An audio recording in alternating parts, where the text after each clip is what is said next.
Anda masih menyaksikan Digital Insight, pemirsa. Saya penasaran nih, berapa biaya yang harus dikeluarkan untuk belajar coding? Apalagi kalau misalnya dari dini kan, tentu kalau treatment ke anak-anak kan lebih sulit ya? Iya, Atau betul.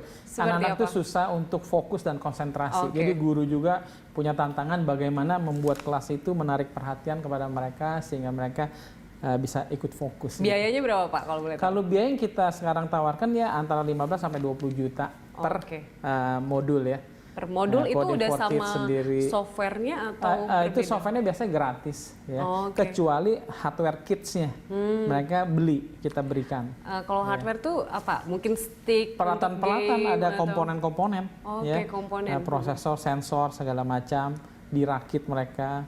Seperti itu. Nah tadi kita juga sempat membahas bahwa ada coding untuk teens. Nah setelah teens ada program lain nggak? Iya, misalnya kita ada program khususnya untuk mendukung komunitas startup. Kita ada 2 program, satu yang namanya Startup Incubation, di mana dalam waktu singkat 4 bulan kita bantu semua orang yang punya passion menjadi pengusaha ya, membangun usaha seperti Gojek. Kita bantu mereka, kita sampai membuat sebuah prototype, lalu kita connect mereka sama investor, sehingga akhirnya mereka bisa di-connect juga ke investor ya? Betul. Apakah ikut menjual mungkin yang program yang sudah Jadi dengan ada ide dan prototype itu, mereka sudah bisa menunjukkan yang lebih bisa dibayangkan ya wujudnya kepada para investor, sehingga investor bisa menilai bahwa ini bagus.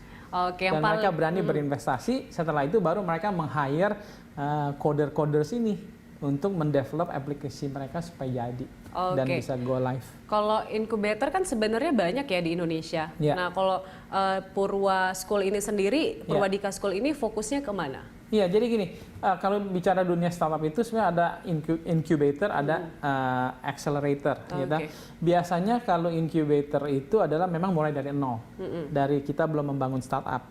Kalau accelerator biasanya dari startup yang sudah mulai berjalan, tetapi mau diakselerasi. Kalau kita agak mundur satu sebelum incubator ini, kenapa kita give the training? Jadi ada bedanya begitu, ya.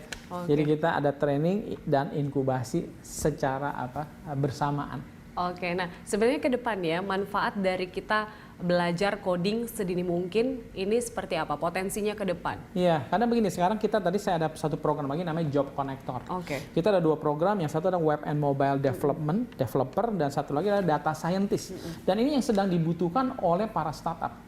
Jadi semua murid kita itu dididik dalam 4 bulan secara intensif setiap hari. Setelah lulus langsung bekerja. Berarti langsung ditempatkan? Ditempatkan dengan hiring partner kita, startup terkenal di Indonesia yang besar-besar. Sudah berapa banyak perusahaan yang diajak bekerja sama? Ya sudah puluhan. Kita sudah mulai lama ya. Nah selain daripada mungkin pemogram ya, bisa disebut profesinya, coder gitu.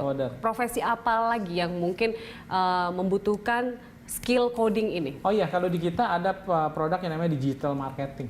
Digital marketing. Jadi para marketer kita pun harus, sangat banget di demand-nya, dan kita harus juga mulai beradaptasi dengan cara marketing yang sudah go digital.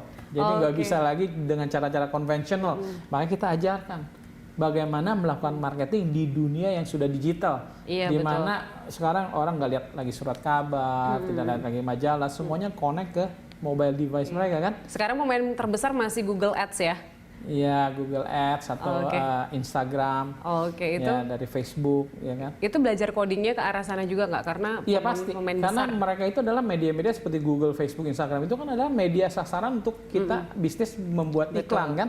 Nah itu ada cara-caranya, bagaimana strategi tekniknya, gitu, supaya kita bisa menjangkau customer yang kita inginkan. Pernah nggak Mbak merasakan gini, kok ini iklan kayak ngejar-ngejar saya ya? Iya, betul. Kan? Kita itu pernah buka sesuatu, terus sekarang kita kemanapun dia ikut lagi nawarkan. Nah itu adalah karena minat dan hobi ya? Betul. Itu karena ada teknik coding di belakangnya, misalnya seperti itu. Nah sebagai pemilik dari institusi coding ya, melihat digital marketing ke depannya yang tentunya adalah base ilmunya adalah coding ini seperti apa di Indonesia khususnya? Digital marketing. Iya. Maksudnya digital marketing ya jangan hanya kata marketing saja. Semua dunia pun sekarang pekerjaan sudah tidak bisa terlepas dengan intervensi dari coding masuknya tersebut digital ya, dengan masalah coding ini. Karena kembali lagi gini, dunia ini akan dikuasai kan oleh mesin yang namanya komputer, serba canggih. Jadi segala sesuatu harus dioperasikan, dan cara mengoperasikannya kan harus berkomunikasi sama mesin-mesin itu, yaitu dengan yang namanya coding tadi kan. Jadi ya mau tidak mau kita harus. Berarti memang karena sudah environment kita sudah beda, dunia kerja. Kita lihat semua alat-alatnya sudah berbeda, programmable, super canggih kan gitu ya. Semua profesi kayaknya butuh coding ya. Pasti ya, itu yang diperdebatkan. Sales pun demikian, pasti akan membutuhkan hal itu. Baik. Terima kasih atas diskusinya Pak Purwa. Mungkin terutama adalah karena dunia kita ini sedang melakukan renovasi besar-besaran ya. 4.0 ya? Iya betul, 4.0, digitization lah ya, digital transformation. Jadi semua perusahaan pun lagi berlomba-lomba harus melakukan upgrade kepada produk-produk mereka. Melibatkan coding. Oleh karena itu dibutuhkan tenaga kerja yang sangat besar. Dan dampak negatifnya banyak sekali jenis pekerjaan yang akan terhapus dengan hadirnya dunia digital ini. Itu yang kita mesti perhatikan. Baik. Pentingnya coding sedini mungkin juga ya Pak. Betul. Itu yang perlu dicatat. Terima kasih. Sampai di sini pemirsa kebersamaan kita dalam Digital Insight. Anda bisa mengirimkan informasi dan saran kepada kami lewat email di redaksi@berita1.tv atau follow kami via Twitter, Facebook, YouTube, dan Instagram. Mewakili seluruh kerabat kerja yang bertugas, saya Julita Tomanua, terima kasih. Sampai jumpa.